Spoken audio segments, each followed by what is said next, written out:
नमस्कार। सनातन विचार के YouTube चैनल में आप सभी का स्वागत है। आज के इस खास वीडियो में हम बात करेंगे देवालय व्यवस्था की। देवालय का अर्थ है मंदिर, क्योंकि देवताओं का निवास केंद्रीय धुरी रहा है, जिसके चारों ओर सनातन धर्म की गतिविधियां हाल की शताब्दियों तक घूमती रहीं।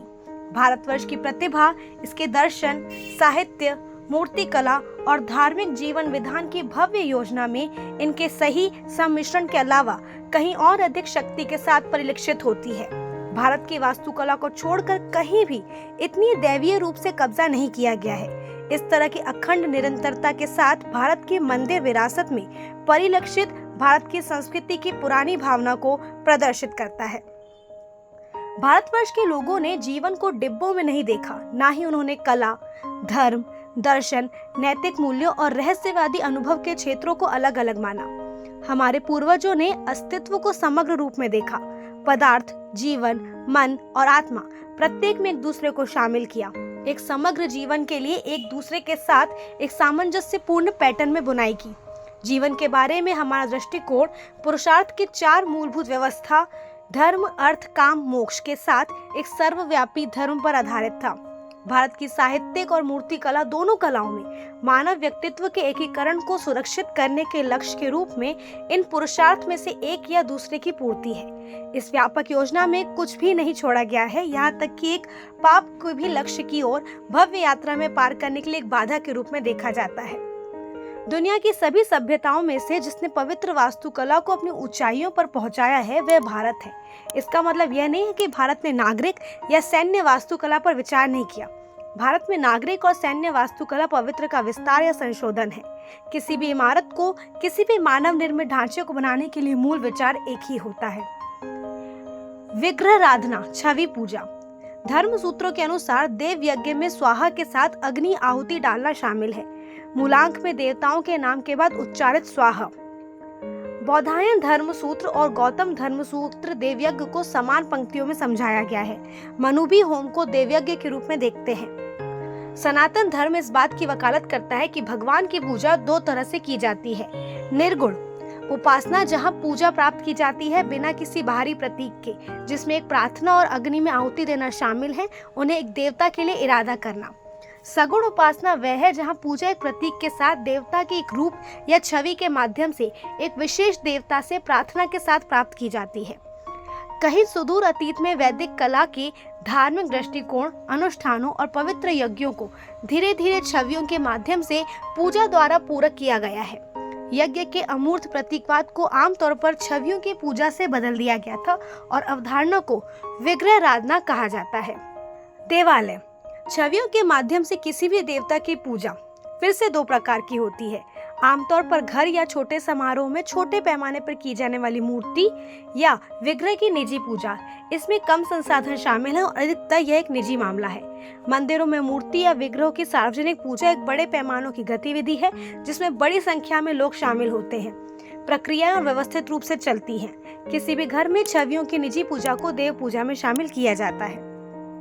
सार्वजनिक स्थलों जहां देवताओं की पूजा की जाती है उन्हें देवालय, मंदिर के रूप में विभिन्न रूप से जाना जाता है, जहां प्रतिष्ठा नामक एक प्रक्रिया के माध्यम से देवता की छवि को पवित्र माना जाता है। इस तरह की पूजा को सबसे अच्छा माना जाता है क्योंकि यह त्योहारों के उत्सव और विभिन्न वस्तुओं या पूजा के तरीकों की प्रदर्शन की अनुमति देता है। एक मंदिर समुदाय को एकीकृत करता है और समाज में एकता को बढ़ावा देने के लिए बाध्यकारी शक्ति है। इस प्रकार मंदिर जहां देवताओं की छवियों को प्रतिष्ठित किया जाता है वे छोटी संरचनाएं हैं, अलंकृत डिजाइनों के साथ सरल या विस्तृत है, या वास्तुकला की उत्कृष्ट कृतियां हैं। प्राची प्रतिष्ठा, चाल रचा वह जगह है जहां छवि को ऊपर उठाया जा सकता है, दूसरी जगह ले जाया जा सकता है। स्थिरचार प्रतिष्ठा, स्थिरचार वह स्थान है जहाँ छवि को एक स्थान पर स्थिर किया जाता है या से ऊपर उठाने या किसी विभिन्न स्थान पर ले जाने के लिए नहीं बनाया जाता। और प्रतिष्ठा में पुराणों और आगम शास्त्रों में निर्धारित आचार्य द्वारा की जाने वाली विस्तृत प्रक्रियाएं शामिल हैं। शुद्धता, पवित्रता, वास्तुकला के किसी भी टुकड़े को शामिल करने वाले अनुष्ठान के पीछे मूल विचार यह है कि यह प्रकृति के खिलाफ आक्रामकता का एक कार्य है और यह सुनिश्चित करने के लिए उचित अनुष्ठान किए जाने चाहिए। प्रकृति का संतुलन बिगड़े नहीं। साइट की प्राकृतिक जंगलीपन वास्तु पुरुष के रूप में अपनी जंगली अनियंत्रित अवस्था में एक राक्षस को वश में करना होगा। विभिन्न प्रकार की आत्माएं जो उस स्थान पर निवास करती हैं, उन्हें निष्कासित करने की आवश्यकता है और स्थल को पवित्र उपस्थिति के लिए और मंदिर के मामले में देवता की पवित्र उपस्थिति के लिए तैयार किया जाना चाहिए। वास्तुशास्त्र में वास्तुकला शब्द को इसके व्यापक अर्थ में लिया गया है। इसका अर्थ है कि क्या बनाया गया है। इस प्रकार पहली जगह में सभी प्रकार की इमारतों, धार्मिक, आवासीय और सैन्य को दर्शाता है और उनके सहायक सदस्य और घटक मॉडलिंग। दूसरे इसमें टाउन प्लानिंग शामिल है। इसके बाद यह फर्नीचर के सामान जैसे बेडस्टेड, सोफे, टेबल, कुर्सियां, सिंहासन, वार्डरोब आदि को दर्शाता है। इसमें जंजीरों, मुकुटों, सिर पर पहनने वाले परिधानों आदियों को भी शामिल किया जाता है। लेकिन हिंदू मंदिर विशेष रूप से सामाजिक या सांस्कृतिक स्थल की तुलना में अधिक पवित्र है। विशेष रूप से भारतीय धर्मशास्त्रों में किसी स्थान या वस्तु की सफाई, पवित्रीकरण और शुद्धिकरण के अर्थ में उपयोग किए जाने वाले शौच की स्थापना के लिए कई प्रतिमाएं होती हैं, जो दुनिया की किसी भी अन्य संस्कृतियों में नहीं देखी गई है। यज्ञ वेदी, वैदिक अग्निवेदी। हिंदू मंदिर को समझने में एक और महत्वपूर्ण बिंदु यह है कि यह वैदिक अग्निवेदी का विकास है, जिसमें यज्ञ किए जाते थे। यह कि मंदिर के एक रूप में वैदिक अग्निवेदी या यज्ञ वेदी का एक स्थायी रूप है। स्टेला कामरासिक कहते हैं कि कल्प सूत्रों में निहित शुल्व सूत्र नियमों का प्रतिनिधित्व करते हैं और वैदिक वेदी को बिछाने और जमा करने के लिए अनुमानिक माप देते हैं और उन पर मूल रूप से हिंदू मंदिर का निर्माण टिका होता है। वास्तु उत्कृष्टता। हिंदू मंदिर भी वास्तुकला का एक शानदार नमूना है। किसी अन्य सभ्यता ने पत्थर को तराशने और इसे वास्तुकला के साथ मिलाने की कला को भारत की तरह सिद्ध नहीं किया। चीन मुख्य रूप से लकड़ी को और उनमें खराब होने वाली सामग्रियों में काम करता था। मिस्र, फारस या मध्य अमेरिका में माया सभ्यता जैसी अन्य सभ्यताओं ने इमारत के पैमाने पर ध्यान केंद्रित किया। इसके अलावा अधिकांश सभ्यताओं ने पवित्र वास्तुकला पर बहुत कम ध्यान देते हुए कब्रों और मकबरों का निर्माण किया। ग्रीस एक अपवाद था, लेकिन उसने मूर्ति कला को वास्तुकला के अभाज्य अंग के रूप में कभी नहीं देखा। दूसरी ओर भारत ने बृहदीश्वर मंदिर, तंजावुर या कैलाश मंदिर, एलोरा के रूप में स्मारकीय और वास्तुकला दोनों का निर्माण किया। भारत में महान मंदिर बनाने वाले अकेले हिंदू नहीं थे, बौद्धों और जैनियों ने भी इस पर काम किया, जबकि बौद्ध कभी भी संरचनात्मक मंदिर के रूप में विकसित नहीं हुए और रॉक कट वास्तुकला के युग तक ही सीमित रहे। जैन मंदिर एक अलग श्रेणी में विकसित नहीं हुए। मूर्ति कला के लिए कैनवास। भारत मूर्ति कला में उत्कृष्टता प्राप्त करने वाली एकमात्र सभ्यता नहीं है, बल्कि एक इसकी अनूठी विशेषता है। किसी अन्य सभ्यता की तरह इसमें अपने विकसित रूप में मूर्ति कला और वास्तुकला को लगभग अभेद रूप में जोड़ा है। यद्यपि ग्रीस ने भी महान मूर्ति कला का निर्माण किया, लेकिन अक्सर इसका अध्ययन और अभ्यास एक अलग अनुशासन के रूप में किया गया, न कि वास्तुकला के अभिन्न अंग में। भारत में मूर्ति कला का अध्ययन वास्तुकला के अध्ययन से अविभाज्य है। मंदिर के विमानों की बाहरी दीवारें, मंडप की दीवारें, खंबे, छत, यहाँ तक कि कुर्सी सब कैनवास पर बनाए गए।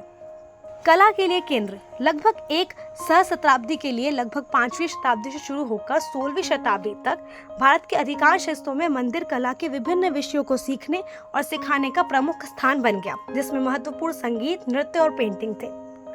सबसे प्रसिद्ध उदाहरण से कुछ चिदम्बरम में नटराज मंदिर और तंजावुर में बृहदीश्वर मंदिर है, जिसमें चिदम्बरम मंदिर के प्रमुख देवता नटराज की 108 करणों में से सबसे प्रसिद्ध में से एक को प्रदर्शित करता है। हिंदू मंदिर न केवल संगीत और नृत्य का केंद्र था, बल्कि चित्रकला का भी बड़ा केंद्र बने। इसे बृहदीश्वर मंदिर तंजावुर की आंतरिक दीवारों की शोभा बढ़ाने वाले महान चित्रों में देखा जा सकता है। अधिकांश मंदिर युगों में से महान कलाकारों को शरण देने और उन्हें आजीविका और प्रदर्शन के लिए एक मंच देने के लिए सांस्कृतिक गतिविधियों के लिए केंद्र रहे हैं। सीखने के लिए केंद्र। यह मंदिर केवल एक ईंट और पत्थर की संरचना नहीं है, यह औपचारिक धार्मिक की तुलना में विभिन्न अन्य स्तरों पर कार्य करता है। जब कोई सामाजिक संस्था किसी मंदिर के पवित्र परिसर के आसपास विकसित होती है, तो वह मठ या आश्रम बन जाती है। प्राचीन और मध्यकालीन भारत में अधिकांश बड़े मंदिर मठ नामक इस बड़ी इकाई का हिस्सा थे। मठ शिक्षा का केंद्र है। यहाँ कई साधुओं और आध्यात्मिक साधकों का भी घर है, जो ध्यान का अभ्यास करना सीखते हैं और वेद, उपनिषद, आगम और अन्य धार्मिक ग्रंथों जैसे शास्त्रों का अध्ययन करते हैं। महान साधु और विद्वान इन मंदिरों में निवास करते हैं और ध्यान करते हैं। भावी पीढ़ी के लाभ के लिए महान साहित्य का निर्माण करते हैं। सामाजिक संस्था। हिंदू मंदिर एक विशाल और जटिल आध्यात्मिक, धार्मिक, सांस्कृतिक और सामाजिक आर्थिक इकाई है। यह एक में कई चीजें हैं, लेकिन यह एक सामाजिक आर्थिक उद्यम भी है। एक मंदिर के भीतर कई कुटीर उद्योग चल रहे हैं, उसके खेतों की उपज का उपयोग करते हैं। स्थानीय लोग इस सूक्ष्म अर्थव्यवस्था में लगे हुए हैं। वे मंदिर की उस जमीन पर खेती करते हैं जो लीज पर दी गई है। वे मंदिर के लिए और बाजार में बेचने के लिए उपज लगाते हैं। मंदिर स्वदेशी तरीकों से कृषि, उद्योग और व्यापार को जोड़ता है। हिंदू वास्तुकला के विद्वान एडम हार्डी इस बिंदु को याद करते हैं कि मंदिरों की नींव और बंदोबस्ती ने राज्य और समाज के विकास में केंद्रीय भूमिका निभाई। मंदिर सामाजिक और शैक्षणिक केंद्र बन गए और महत्वपूर्ण आर्थिक संस्थान, जमींदार, नियोक्ता और साहूकार और दान के वितरक बन गए। अधिकांश प्राचीन मंदिर, विशेष रूप से दक्षिण भारत में, साल भर कई त्योहार मनाए जाते हैं। इन त्योहारों के लिए और देवताओं को अर्पित की जाने वाली दैनिक पूजा के लिए कई वस्तुओं की आवश्यकता होती है जो विशिष्ट विक्रेताओं और कारीगरों से प्राप्त की जाती है, जिससे उनकी आजीविका बनी रहती है। इसलिए एक मंदिर में पुजारियों, मूर्तिकारों, वास्तुकारों, विद्वानों, संगीतकारों, नृत्यकों, गायनों और चित्रकारों के साथ बुनकर, सुनारों, लोहारों, माला बनाने वालों की भी आवश्यकता होती है। दान के केंद्र के रूप में मंदिरों को अमीरों के साथ साथ गरीबों से भी दान मिलता है। प्राचीन काल में राजाओं और प्रशासनिक अधिकारियों ने भी मंदिर को अनुदान दिया। बदले में मंदिर इस धन और धन को लोगों के बीच पुनर्वितरित करते हैं जिन्हें अधिकांश चीजों की आवश्यकता होती है। मंदिर सामाजिक सुरक्षा प्रणाली के रूप में भी कार्य करते हैं। वे बाढ़, अकाल, महामारी और अन्य आपात स्थितियों में राहत कार्य प्रदान करके मदद करते हैं। वे समाज के सबसे अधिक गरीब तबके की मदद करते हैं। भारत की स्वतंत्रता तक मंदिरों ने ग्रामीण आबादियों के लिए न्यायिक मध्यस्थ के रूप में कार्य किया। कुछ मामलों में वो अभी भी करते हैं।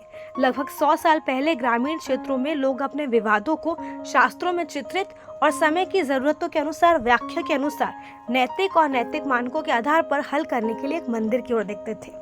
हिंदू समुदाय के सामाजिक जीवन में हिंदू मंदिर की केंद्रीयता पर पर्याप्त जोर नहीं दिया जा सकता। गिरावट की अवधि के बाद यह 21वीं सदी में फिर से फोकस बन गया। भारत के समाज को समझने के लिए हिंदू मंदिर की सही समझ जरूरी है। इसके अलावा सोशल मीडिया के युग में अभी भी मौजूद हिंदू मंदिरों पर उचित अध्ययन करना और उन्हें इंटरनेट पर एक ही मंच पर नेटवर्क करना आवश्यक है। यहाँ शामिल लेखों का उद्देश्य पाठक को भारतीय देवालय व्यवस्था की दुनिया से रूबरू कराना है। आज के लिए बस इतना ही। हम